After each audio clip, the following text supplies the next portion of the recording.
இந்த அளவுக்கு ஆல்ரவுண்டர் சண்டை போட்ட அளவுக்கு நம்ம பவுலிங் சண்டை போடணுமா அப்படின்னு கேட்டா ஒரு பெரிய கொஸ்டின் மார்க் தான். பிகாஸ் குரூப் லீக் ஸ்டேஜ் அது வரைக்கும் அவங்க bowling okay. So coming to the semi-finals finals அவங்க பவுலிங் ஓகேவா ஸ்ட்ராங்கா எந்த அளவுக்கு இருக்கும்னு நீங்க எல்லாரும் நினைக்கிறீங்க? யா ஸோ பவுலிங் பொறுத்த வரைக்கும் அகைன் இஃப் யூ ஸ்டார்ட், இப்போ நான் என்னோட லைனப் நீங்க திருப்பி ரீவைண்ட் பண்ணி பாத்தீங்கன்னா I have picked 8 players already. So 3 பேர் தான் தேவை. ஸோ இவங்கெல்லாம் ஆல்ரெடி கேட்டிருந்தாங்க எங்க நீங்க எல்லாரும் ஆல்ரவுண்டரா போட்டீங்கன்னா எங்கேயாவது போலர்ஸ் இல்லை, இப்போ இறக்குற பாருங்க போலர்ஸ். ஸோ ஃபர்ஸ்ட் வந்து my number 1 bowler mat Henry. Mat Henry வந்து எப்படின்னா அவனை நியூ பால்காகவே வச்சுக்கலாம். அவன் டெத்ல எப்படி போடுறான் அதெல்லாம் கூட தேவையே இல்லை. நியூ பால் அவன் விற்கிறதுக்காகவே அவன் வந்து ஒரு பிக்சட் பிளேயர் இந்த 11 ஷோரா. ஸோ ஸ்விங் மட்டும் கொஞ்சம் இருந்தது அப்படின்னா நோண்டி விட்டுருவான், அவ்வளோதான் ஆப்போனன்ட் காலி. அதுவும் ஒரு டெக்னிக்கலி நாட் சவுண்ட் பிளேயர் வந்தா ஓபன் ஆனா காலி அவன் எழுதி கொடுத்துடலாம். ஸோ மேட் ஹென்றி என்னோட ஃபர்ஸ்ட் சாய்ஸ். ரெண்டாவது வந்து I will go with Jacob Duffy. Recent form வச்சு அவன் டெஸ்ட்ல எல்லாம் பண்ணியிருக்கான், கொடுத்த சான்ஸ் எல்லாம் இஸ் இம்ப்ரூவிங் ஷுவர்லி. ஸோ இப்போ வந்து அவனை நம்பி ஆர்சிபி எடுத்திருக்காங்க. ஸோ அதனால இன் ஜெனரல் சென்ஸ் ஜேக்கப் டஃபியோட பெர்ஃபார்மன்ஸ் நான் பார்த்த வரைக்கும் இட் இஸ் குட். ஸோ நான் I will go with bowler வேற சொல்றாங்க. கரெக்ட். அதான் அதனால தான் நான் அவனுக்கு வந்து I will give preference, I will give try first. So 2 fast bowlers வந்தாச்சு. நெக்ஸ்ட் வந்து வி ஹவ் காட் ஆப்ஷன், இன்னும் 3 ஆப்ஷன் தான் ஆக்சுவலா. Lockie Ferguson, then we have got Adam Milne and Ish Sodhi. இதுல எப்படின்னா ரொம்ப டேர்னிங் ட்ராக், அதாவது கியூரேட்டர் அப்படி பண்ணிட்டாங்க பிச் ரிப்போர்ட்ல அப்படிலாம் தெரியுது அப்படின்னா ஐ வில் பிளே ஈஸ் சோதி அப்படின்னு காவா வந்து அவன் வேலையை பார்த்துட்டு போயிடுவான் ஜம்முன்னு. ஸோ அதனால அவனை ஆடிடுவேன், ஈஸ் சோதி ஆடிடுவேன். இல்ல கொஞ்சம் வந்து எனக்கு தோணிடுச்சு எனக்கு வந்து சாண்டரும் இருக்கான் பிரேஸ்வெல் இருக்கான் அது போதும், ரவீந்திரா கேன் சிப்பின் அப்படின்னு தோணிடுச்சுன்னா then I will go for 2 option இருக்கு அப்படின்னா மில்னேவும் ஃபெர்குசனும். இதுல கொஞ்சம் கஷ்டம் தான். மில்னே வந்து எக்ஸ்பிரஸ் ஃபாஸ்ட், ஃபெர்குசனும் அதே மாதிரி தான் express fast. So it is a bit tricky. So வந்து அண்ட் 2 பேருமே இன்ஜுரி ப்ரோன்.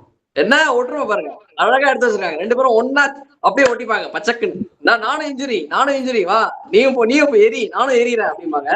ஸோ அதில் வந்து probably we can give to start with Ferguson ஆகணும், ஏன்னா அவன் வந்து கொஞ்சம் எக்ஸ்பீரியன்ஸ் ஜாஸ்தி அவனுக்கு. ஸோ அதனால I will go with Ferguson. So இதான் என்னோட 11. ஸோ நம்ம வந்து so I will read out my 11 இப்போ கம்ப்ளீட் பண்ணதுனால. So my openers will be Finn Allen and Tim Seifert. Then 1 down will be Rachin Ravindra. அப்புறமா 2 down Daryl Mitchell. 3 down Glenn Phillips. 4 down James Neesham. 5 down Mitchell Santner. 6 down Michael Bracewell. இல்லைனா 5 down Bracewell 6 down Santner. Then number 9 வந்து it is Matt Henry. Number 10 Jacob Duffy. And number 11 I will give slight edge to Ferguson. And if ரொம்ப turning ட்ராக்னா I will play Sodhi. ரொம்ப டர்னிங்னா இப்போ ஒரு எக்ஸாம்பிளுக்கு 2016 T20 world கப்ல Nagpur first match ஞாபகம் எனக்கு, இந்தியா நியூசிலாந்துல ரொம்ப ரேங்க் டர்னர் கொடுத்தாங்க. அதுல ரைனாலா போலிங் போட்டு வைக்கிறது தான் அப்படின்னா பாத்துக்கோங்க. 128 தான் டார்கெட், அதில் நம்ம போட்டல மாட்டோம், அது வேற விஷயம். பட் அந்த மாதிரி ட்ராக்னா நான் சோதி ஆடிடுவேன் ஆமா இருக்கிறதுக்கு.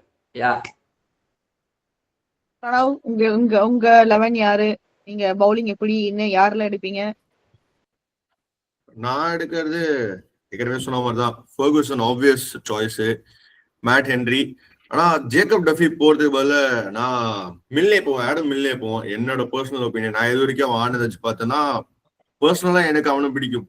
அதனால் பெர்ஃபார்மன்ஸ் வைஸோ என்னவோ இல்லை, நான் ஆனா அவனை பார்த்து விளையாடி இதுல ஒரு என்ன சொல்றது பர்சனாலிட்டி கொஞ்சம் நல்லா இருக்கும். ஒரு கிரிக்கெட்டுக்கு தேவையான பர்சனாலிட்டி, ஒரு ஆன் பிச் என்ன பர்சனாலிட்டி தேவையோ, பவுலிங் என்ன பர்சனாலிட்டி தேவையோ அது அவன்கிட்ட ஜேக்கப் டஃபியோட நான் பார்த்துருக்கேன் இப்போ வரைக்கும் விளையாண்ட மேட்சஸ். அதனால I will go for Adam Milne. But if possible spin pitch தேவைன்னா அப்போ கூட ஈஸ்வர்ஜன் எடுக்கிறது கஷ்டம் தான். ஏன்னா ஏற்கனவே இவ்வளோ சொன்னாங்களே சாண்ட்னரு, அவர் ராம் சொன்ன மாதிரி கிளென் பிலிப்ஸ் அவர் ஒரு ஆட வச்சனா இல்லைன்னா ஒன்னும் அவர் நிறைய பேர் இருக்காங்க. மிச்சல் வேணும்னா அவர் இருக்கான், எல்லாருமே இருக்காங்க. ஸோ ஃபாஸ்ட் பவுலர்ஸ்க்கு நான் மோஸ்டா ஃபோக்கஸ் பண்ண போறது Ferguson, Matt Henry, Adam Milne, Jimmy Neesham. அதான் ஆதர்ஸ் சொன்ன மாதிரி தான், ஹர்திக் பாண்டியா மாதிரி நல்லா பவுலிங் போட்டு கொடுத்துருவான் Jimmy Neesham. Batting bowling clutch மேட்சஸ்னா ஜிம்மி நிஷம் தான் ஆப்வியஸா, ஃபெர்குசனோ இல்ல மேட் ஹென்ரியோ. அதனால அவனை அப்படியே வச்சுக்கலாம். Jimmy Neesham backed, full confidence Jimmy Neesham. And moreover Ferguson, ஏன்னா with all the pace and all the experience சொல்லுது. அவர் வந்து மிலிட்டரி மேன், அவரை வச்சு பாரு சிங்கிற மீசைய. யா 11 வந்து Devon Conway and Seifert. And 1 வந்து சாப்மன், 2 ஃபின் ஆலன், 3 வந்து மிச்சல், 4 வந்து பிரேஸ்வெல், 5 வந்து நீஷம், 6 வந்து சாண்ட்னர், அப்புறம் 7 வந்து மேட் ஹென்ரி, ஃபெர்குசன், அப்புறம் Adam Milne. Jacob Duffy fast bowler வராங்கன்னா பிச்சுக்கு ஏற்ப ஜேக்கப் டஃபி ஆர் வேற யார் சப்ஸ்டியூட்ல இருக்காங்களோ அவருக்கு ஏத்த மாதிரி கிளென் பிலிப்ஸ் போடணும்னா போட்டுப்பேன். Right. So Jacob Duffy and Glenn Phillips வந்து மாறி மாறி மை ஒப்பீனியன். ஓகே ஆதர்ஷ் உங்க எனக்கு தெரிஞ்ச நியூசிலாந்துக்கு ஆப்வியஸ் சாய்ஸஸ் தான் 3. Jacob Duffy, Matt Henry, Lockie Ferguson. இது கன்ஃபார்ம் 3. வேற யாரையும் வைக்க முடியாது அந்த இடத்துல. ஸோ இப்போ என்னோட 11 சொல்லிடுறேன். என்னோட வந்து opener Conway and Seifert. 1 down Rachin Ravindra, 2 down Chapman, 3 down முதல் தான் எனக்கு டேரில் மிச்சலா இல்ல யாரு கிளென் பிலிப்ஸான்னு ஒரு டவுட்ல இருக்கேன். மேட்ச் சிச்சுவேஷன் ஏற்ற மாதிரி நம்ம மேட்சுக்கு ஏற்ற மாதிரி ஆட வச்சுக்கலாம். அடுத்து ஜிம்மி நீஷம், சாண்ட்னர், அப்புறம் Bracewell, Jacob Duffy, Matt Henry, Lockie Ferguson. இஷ்வதிலாம் நான் சத்தியமா டீம்ல எடுத்துட்டு வர மாட்டேன். இத்தனை ஸ்பின்னர் வச்சுட்டு இஷ்வதிக்கு சத்தியமா இடமே இல்லை டீம்ல. அவன் கொடுக்குற 4 overs 35 runs கொடுத்தா கூட அதை நான் பவுலர் 2 ஓவரா ஒருத்தவங்களும் போட வச்சுப்பேன். ஒரு ஓவரா கூட போட வச்சுப்பேன் நானு. அதுவும் ஒரு விதத்துல நல்ல ஐடியா தான். ராம் நீங்க சொல்லுங்க, எப்படி இவங்க 3 பேர்த்துல விட்டு ஒத்து போறீங்களா? இல்ல நான் வந்து லக்ஷ்மணோட காம்பினேஷன் தான் போயிருக்கேன். அதேதான் ஆதர்ஷ் சொல்லலாம் நினைக்கிறேன். I will go with Duffy, Ferguson, Henry. Duffy வந்து நம்பர் 1 bowler சொல்றாங்க T20ல. பட் அப்கோர்ஸ் இந்தியாவில வந்து ஹைலி அன்டெஸ்டட் கம்ப்ளீட்லி அன்டெஸ்டட். சுத்தமா இந்தியாவில வந்து ஒரு மேட்ச் கூட ஆனது கிடையாது எனக்கு தெரிஞ்சு. அப்புறம் வந்து Ferguson because of his experience. But ஃபெர்குசனால வழக்கை தள்ள கூட முடியும். 4 ஓவர்ல பொட்டன்ஷியலி ஹாஃப் செஞ்சுரி போடக்கூடிய கேண்டிடேட். 4 ஓவர்ல பொட்டன்ஷியலி ஹாஃப் செஞ்சுரி போடக்கூடிய கேண்டிடேட். ஒரு நினைச்சா 50-60 runs கூட கொடுப்பான். பட் அவனுக்கு வந்து அவனோட எக்ஸ்பீரியன்ஸ்க்காக we can have him. And ஹென்ரிய வந்து நான் என்ன ஃபீல் பண்றேன்னா, Henry basically is a new ball bowler. அவன் அப்படியே 4 ஓவர் போலே குட்டு முடிச்சுடும். ஃபர்ஸ்ட் 4 ஓவர் அப்படியே பவர் பிளேலே குட்டு முடிச்சுட்டா வச்சுக்கோ. இந்த மாதிரி எந்த டீம்ல யோசிக்கிறது கிடையாது. எந்த கேப்டன்ஸுமே nobody is sticking like that. ஒரு பெஸ்ட் போலர் இந்த பவர் பிளேனா he should be given 4 overs on the trot. அந்த மாதிரி. சோ அந்த மாதிரி நான் கேப்டனா தான் அப்படியே 4 ஓவர் குட்டு முடிச்சிடுவேன். But that is a different story. அவன் பண்ணுவாங்களா இல்லையான்றதுலாம். But so my 11 would be Allen, Seifert, Rachin, Mitchell, GP, Neesham, Bracewell, Santner captain, Duffy, Ferguson, Henry. Okay good team. Bowling, allrounders, batters நம்ம எல்லாமே போட்டாச்சு. என்னோட பிளேயிங் 11ல நான் யாரெல்லாம் வைப்பேன் அப்படின்னு பாத்தீங்கன்னா, Finn Allen, dim Seifert, and then Devon Conway, and number 4 would be Mark Chapman, அதுக்கப்புறம் Michael Bracewell, then Darry Mitchell Sandner, and then I will go with Matt Henry, Lockie Ferguson, Jacob Duffy. If possible இதுல வந்து Glenn Phillips நடுவுல எங்கேயாச்சும் ஏதாவது substitute ஆகலாம். Glenn Phillips will be substitute. So அவ்வளவுதான் என்னோட playing 11. Fielding player. Yeah, fielding player. As a fielding substitute, ஏதாச்சும் நம்ம புது டேர்ம் கொண்டு வந்தோம்னா Glenn Phillips will be the fielding substitute. Yeah, I think injury player use பண்ணிக்கலாம். கண்டிப்பா. So yeah, இதா போவோம். லைக் ஆதர்ஷ், நீங்க வந்து 10க்கு நியூசிலாந்து டீமை பார்த்தா எவ்வளவு ரேட் பண்ணுவீங்க? ஃபைனல்ஸ் வருவாங்களா? இந்த பிளேஸ்ல முடிப்பாங்க? என்ன பொறுத்த வரைக்கும் இது 7 or 7.5 கொடுக்கலாம் இந்த டீமுக்கு. ஏன்னு சொல்றேன்னா, நல்ல பேட்டிங் இருக்கு, பொட்டன்ஷியல் இருக்கு. பொட்டன்ஷியல் யூஸ் பண்ணுவாங்களான்னு கேட்டா டவுட்ஃபுல் தான். அந்த பொட்டன்ஷியல் யூஸ் பண்ணுவாங்களான்னு கேட்டா டவுட்ஃபுல் தான். பவுலிங் ஆக்சுவலா என்ன பொறுத்த வரைக்கும் one of the best team இந்த T20 வேர்ல்ட் கப்ல. பட் அதுவுமே ஜேக்கப் டஃபி போட்டாதான் எனக்கு தெரிஞ்ச பெஸ்ட் பவுலரா இருக்க முடியும். He is very under rated. அவனையும் பொறுத்த வரைக்கும் நான் சொல்றேன், இப்பவே கூட நீங்க எழுதி கூட வச்சுக்கோங்க, மார்க் சாப்மன் தான் ஆட வச்சா கேம் சேஞ்சரா இருப்பான். நான் ஓவரால் ஒரு 7 or 7.5 கொடுக்கலாம் இந்த டீமுக்கு. எப்படி எவ்வளவு எந்த பிளேஸ்ல முடிப்பாங்கன்னு நினைக்கிறீங்க? நான் எழுதி வச்சிருக்கேன்டா. எந்த பிளேஸ்ல முடிப்பாங்கன்னு நினைக்கிறீங்க நியூசிலாந்து? டாப் 4 வரது டவுட்ஃபுல் தான். டவுட்ஃபுல் இல்ல, என்ன பத்தி வாய்ப்பே கிடையாது. டாப் 4 எல்லாம் பேக்டு. ஓகே, பிரணவ் நீங்க எவ்வளவு டாப் ரேட்டிங் 4 கொடுப்பீங்க? வர்றதுக்கு இஃப் பாசிபிள் அதான் சொன்ன மாதிரி ஈஸ்வரி டீம்ல எடுக்கலன்னா கொஞ்சம் அவங்களுக்கு கொஞ்சம் யூஸ்ஃபுல்லா இருக்கும். ரன் ரேட் சேவ் பண்ணிக்கலாம் அவங்க. அதனால டாப் 4 வர்றதுக்கு அப்படியாவது வாய்ப்பு இருக்கும். கொஞ்சம் அடிக்கடி எதாவது வாங்காம இருந்தாங்கன்னா என்ன பொறுத்த வரைக்கும் ஒரு 8 ஒரு 8.5 மேக்ஸ் கொடுப்பேன். 8 கன்ஃபார்ம் கொடுப்பேன். 8.5 max with the middle order அங்க இருக்கிறதுனால, மிடில் ஆர்டர் நல்லா இருக்கிறதுனால ஓகே இந்த கிளட்ச் ஆதர்ஷ் சொன்ன மாதிரி சாப்மனோட நீஷம் பண்ணானா கண்டிப்பா அவங்களுக்கு எப்போ எதாவது பார்த்ததுதான் பண்ணணும். It's hope.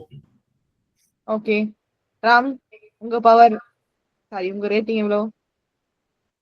I will give 7 out of 10. Okay 7 out எது of 10 I give. And இது செமி வந்து ஃபைனல்ஸ் ஃபைனல்ஸ் experience, நான் சொன்ன மாதிரி டாப் ஆர்டர் எக்ஸ்பீரியன்ஸ் இருக்கு. ஓபனர்ஸ்க்கு எக்ஸ்பீரியன்ஸ் கிடையாது நான் சொன்ன மாதிரி. பட் ரன்சின் கேன் பிளே த்ரூ 15 ஓவர்ஸ்க்கு ரன்சின் வந்து if he is able to convert, if he is able to stay there for 15 overs, it will be good. So I would say that it is okay-ன்ற மாதிரி சொல்லுவேன், good கூட கிடையாது. And then middle order நான் சொன்ன மாதிரி பிரணவோட இதுல வந்து mainly for is building எங்க பாயம் புலி ஜிபி இது பண்ணிட்டு இருக்கிறதுனால மிடில் ஆர்டர் கூட ஐ won't say that they are poor finishers, but I would give okayish. And bowling department கூட inexperienced bowling except for Santner and Bracewell injury வருவானா இல்லையான்னு தெரியாது. Santner and this man Ferguson ரெண்டு பேரும் Ferguson வாய் நல்ல புள்ளிவாதா. So அதனால I would like to give 7. And top 4 finishes ஸ்கோப்பே లేదు. Okay Lakshman, உங்க ஒப்பீனியன் என்ன? யா சோ எல்லாம் இவங்கெல்லாம் சொல்லிட்டாங்க. சோ என்னோட பாயிண்ட் வந்து டாப் ஆர்டர் வந்து இன்எக்ஸ்பீரியன்ஸ், மாம் சொன்ன மாதிரி இன்எக்ஸ்பீரியன்ஸ் இருக்கு. So that is one concern. But அவங்களுக்கு மாட்டிக்கிச்சுன்னா அவ்வளவுதான், ஆப்பரண்ட் காலி. ஏன்னா 3 பேருமே பயங்கர அட்டாக்கிங் பிளேயர்ஸ். ரவீந்திரா வந்து அட்டாக்கிங் ஏன் சொல்றேன்னா கொஞ்சம் செட்டில் ஆனா போதும் அவன் ஆரம்பிச்சுவான் வேலையை காட்டுறது. So is a very capable player என்னை பொறுத்த வரைக்கும். ஸோ அது ஒண்ணு. மிடில் ஆர்டருக்காகவே நம்ம கொஞ்சம் பாயிண்ட் ஏற்றி கொடுக்கலாம். என்னோட பாயிண்ட்ல அது பாருங்க, மிச்சல், ஜிபி, கிராண்ட் புலி, டைவ் அடிக்கிற புலி, பிலிப்ஸ், அப்புறம் பிரேஸ்வெல், சாண்டர், நீஷம், இவங்க வந்து 5 பேருமே தே ஆர் ஆல் கேப்பபிள். எல்லாருமே 6 அடிக்க முடியும், கேமை கொஞ்சம் எடுத்துட்டு போக முடியும். அதாவது பர்டிகுலரா சாண்டர் மாதிரி ஆள்லாம் ஈ கேன் பிளே. கொஞ்சம் விக்கெட் 5 விக்கெட் போயிடுச்சுன்னா கூட ஈ கேன் ஸ்டெபிலைஸ், அந்த மாதிரி பிளேயர் ஆகும். ஸோ அதனால middle order is very strong. Core வந்து எக்ஸ்பீரியன்ஸும் ஓரளவு இருக்கு. கிளென் பிலிப்ஸ் வந்து இந்தியாவில் கொஞ்சம் ஆடி இருக்கான், இப்போ கொஞ்சம் எக்ஸ்பீரியன்ஸ் கிடைச்சிருக்கும். ரீசெண்ட் எக்ஸ்பீரியன்ஸ்ன்றது ரொம்ப இம்பார்ட்டன்ட், அது கொஞ்சம் கிடைச்சிருக்கும் அவனுக்கு. செஞ்சுரி வேற போட்டான், அது கேட்கவே வேணாம், கையில பிடிக்க முடியாது, இப்போ எல்லாரும் தூக்கி வச்சு போடுற அளவுக்கு வந்துட்டான். அடுத்தது வந்து டேனியல் மிச்சல் கேட்கவே வேணாம், இந்தியாவில் வரையா நான் இருக்கேன் அப்படிங்கிறான் மிச்சல், நான் பாத்துக்கிறேன் அப்படின்னு, என்கிட்ட கொடுத்துருக்கேன் நான் பாத்துக்கிறேன். ஸோ மிச்சல் அண்ட் பிலிப்ஸ் ஒரு நல்ல காம்பினேஷன். அதை தவிர சாண்டர், பிரேஸ்வெல் அண்ட் நீஷம் வந்து பினிஷிங்ல அடிக்க முடியும் அவனால. ஸோ அதனால very strong power pack middle order. எல்லாருக்கும் அவ்வளோ எக்ஸ்பீரியன்ஸும் இருக்கு. நாட் வெரி பேட், பட் நல்ல டீசென்ட் எக்ஸ்பீரியன்ஸ் சொல்லலாம். ஓவராலா கம்பைன் பண்ணுவோம் மிடில் ஆர்டர். போலர்ஸ் வந்து 3 பேர் இருக்காங்க, அதாவது decent good quality bowlers. Henry is outstanding என்ன பொறுத்த வரைக்கும். அவன் டெஸ்ட்லயே எல்லாம் போடுறான். ஒன் டே டி கேன் ஸ்விங் த பால். அது ஸ்விங்கிங் பிச்சுனா he will cause lot of troubles ஆப்போனன்ட்ஸ்க்கு. ஸோ அடுத்தது இதுதான் டஃபியும் இவங்களும். அண்ட் தென் தலைவர் இவர் வந்து ராம் சொன்ன மாதிரி நல்லா வழங்கக்கூடிய பிளேயர். நல்லா சரி ஆனிஸ்டே வழங்கி தள்ளிடுவோம். போலிங்லேயே 50 போட்டுருவான், பேட்டிங்ல போடுறோம் இல்லையா போலிங்ல வந்துடும் அவன்ட்டு. பட் சில சமயம் வந்து he can also be very express, I mean is express pace ஜென்ரலாகவே, அது can help in some condition. So அதனால அதுவும் ஒரு ஃபேக்டர். அண்ட் ஆதர்ஸ் வந்து சொன்னான் ஒரு பாயிண்ட், நான் வந்து மில்லேக்கு இன்ஜுரி ஆயிடும் அதனால நான் ஃபெர்குசன் ஆயிடுவேன். 2 பேருமே அப்படிதான் என்ன பொறுத்த வரைக்கும். அதான் சொல்றேன், 2 பேரும் சப்பக்குன்னு ஓட்டிப்பாங்க. நானும் இன்ஜுரி நீ இன்ஜுரி, நல்லா யாராவது ஒருத்தர் ஆடலாம், நான் ஃபெர்குசன் போவேன். ஸோ அது ஒரு சின்ன சேஞ்ச். எனிவே ஸோ ஈஸ்டோதி வந்து இந்த இதுக்காக that is if there is rank டர்னர்னா காமா முடிக்கிறது. ஓகே, ஸோ என்னோட overall rating I can give 8.2, maybe 8 to 8.2, 8.1 வச்சுக்கலாம். 8.1 அவுட் ஆஃப் 10. எப்படி அவங்க செமிஃபைனல்ஸ் குவாலிஃபை பண்ணுவாங்க? செமிஃபைனல்ன்றது என்ன பொறுத்தவரைக்கும் கஷ்டம் தான். ஏன்னா when you got better teams, அது நம்ம ஃபியூச்சர்ல பேச போறோம் சப்சிக்வெண்ட் வீடியோஸ்ல. ஸோ செமிஃபைனல் கொஞ்சம் கஷ்டம், but they will fight really well and don't be surprised. ஏன்னா ஃபைனல் ரொம்ப கஷ்டம். winning the trophy is highly improbable என்ன பொறுத்த வரைக்கும். பட் செமிஃபைனல் வந்தாங்கன்னா don't be surprised. ஏன்னா அவங்க வந்து ஆல்வேஸ் ஃபைட்டர்ஸ். இப்போ நம்ம இன்ட்ரோடக்ஷன்ல ஸ்வேதா சொன்னா தட் இஸ் அவங்க வந்து fighters, they fight come as a team நானும் சொன்னேன். ஸோ அதனால அந்த மாதிரி இருக்கும்போது it is a great quality ஒரு டீம் கேம்ல கிரிக்கெட் மாதிரி ஒரு டீம் கேம்ல வந்து இந்த மாதிரி ஃபைட்டிங் ஸ்பிரிட்டோட எல்லா பிளேயர்ஸும் ஒன்னா கான்ட்ரிபியூட் பண்றது வெரி இம்பார்ட்டன்ட். ஸோ அதெல்லாம் நியூசிலாந்து இஸ் ப்ராப்ளி நம்பர் 1. ஆஸ்திரேலியாவோட நான் சொல்லுவேன் நியூசிலாந்து டீம் எஃபர்ட்ல அந்த காம்பினேஷன் அப்படியே செல் ஆயிடுவாங்க எல்லாரும் 11 பேரும். கரெக்ட். அதனால yeah so this is my review. Okay okay thank you. Australia பாத்தீங்கன்னா ஐசிசி ஈவென்ட்ஸ்ல கரெக்ட். ஆஸ்திரேலியா நான் சொல்றது இதுக்கு 23 வேர்ல்ட் கப்ல நீங்க பாத்தீங்கல்ல ஃபைனல்ஸ்ல எதிர்பார்க்காத அளவுக்கு ஃபீல் இல்ல அது கரெக்ட். அதை நான் டிஸ்கஸ் பண்ணல. ஆஸ்திரேலியா பேட் நான் சொல்ல வரல. நான் என்ன சொல்றேன்னா நியூசிலாந்து அண்டர்ரேட்டட் டீம். அதாவது யாருமே அவங்க எதிர்பார்க்க மாட்டாங்க வருவாங்க. ஆனா வந்து கலக்கிட்டு போயிடுவாங்க. ஏதாவது ஒரு பண்ணி எப்படியா செமிஃபைனல் கொண்டு வந்துடுறாங்க பாரு. எல்லா இதுலயுமே அந்த 2024 தான் ஸ்வேதா இன்ட்ரோடக்ஷன் சொன்ன மாதிரி that is only probably only exception recent times miss ஆனது. பட் இந்த time I expect of course they will qualify easy. Group stage எல்லாம் ஈஸியா தாண்டிடுவாங்க. செமிஃபைனல்ல போறதுன்றது கொஞ்சம் கஷ்டம் தான். But don't rule them out. அதுதான். ஒரே நிமிஷம் டு ஆட் ஒன் பாயிண்ட். அவங்க டாப் 4 என்னோட 4th பொசிஷன்ல பாத்தீங்கன்னா South Africa or New Zealand. South ஆப்பிரிக்காவை பத்தி நம்மளுக்கு தெரியும், அவங்க வழக்கமா சோக் பண்றது பழக்கமான விஷயம் தான். சோ அவங்க சோக் பண்ணா நியூசிலாந்து டாப் 4 வர வாய்ப்பு இருக்கு. அவ்வளவுதான். ரைட். Okay thank you. ஒரு கப் அடிச்சிட்டாங்கடா, திரும்ப சோக் பண்ணுவாங்களான்னு தெரியாது. ஒரு நாள் வரைக்கும் அதுதானே பிரச்சனையா இருந்துச்சு. அது பார்க்கலாம். இதே வெயிட் பண்ண அது பார்க்கலாம். வரும்போது பார்க்கலாம். யா ஒண்ணு வந்துருச்சு லைனா அப்படியே வந்துனே இருக்கும். பாப்போம். T20 World Cup New Zealand எடுக்கவே இல்ல. So let's see, wait and watch. And I will rate them as 8 out of 10. And still I have a feeling like they will win this World Cup 2026 because they are like good at giving comebacks. So இப்ப பார்த்தோம் எனக்கு வந்து இந்தியாவோட test series win பண்ணது, ODI series win பண்ணது, அதெல்லாம் ஏதோ அவங்க வந்து ஹிண்ட் கொடுக்குற மாதிரியே ஒரு ஃபீல் ஆகுது 2026 world cup. So let's wait and watch எப்படி ஆடுறாங்க எப்படின்னு. we know என்னதான் இருந்தாலும் they know how what role they play and எப்படி மேட்ச் அவங்க கொண்டு போவாங்க as a டீமா, எப்படி அவங்க ப்ளே பண்ணுவாங்கன்னு தெரியும். they know their individual roles clearly. So let's wait and watch whether they will qualify to the final ஆடுவாங்களா. செமிஃபைனல்ஸ்க்கு ஸ்ட்ராங் கண்டெண்டர்ஸ், ஃபைனல்ஸ்க்கு டார்க் ஹார்ஸா வர சான்ஸ் இருக்கு. Let's see. ஆடியன்ஸ் உங்க ஒப்பீனியன் என்ன? யாரெல்லாம் பிளேயிங் 11ல இருப்பாங்க? New Zealand will qualify for the semifinals and finals. உங்க பிளேயிங் 11 எல்லாத்தையும் சேர்ந்து கமெண்ட்ல சொல்லுங்க. தேங்க்ஸ் ஃபார் வாட்சிங். இதே மாதிரி லைக் நிறைய இன்ட்ரெஸ்டிங்கான வீடியோஸ், நிறைய ரிவ்யூஸ், டீம் ரிவ்யூஸ் இன்னும் நிறைய இருக்கு. we will together review that. And thanks for watching நம்ம வீட்டு cricket. Let's speak the cricket the honest way. Thank you.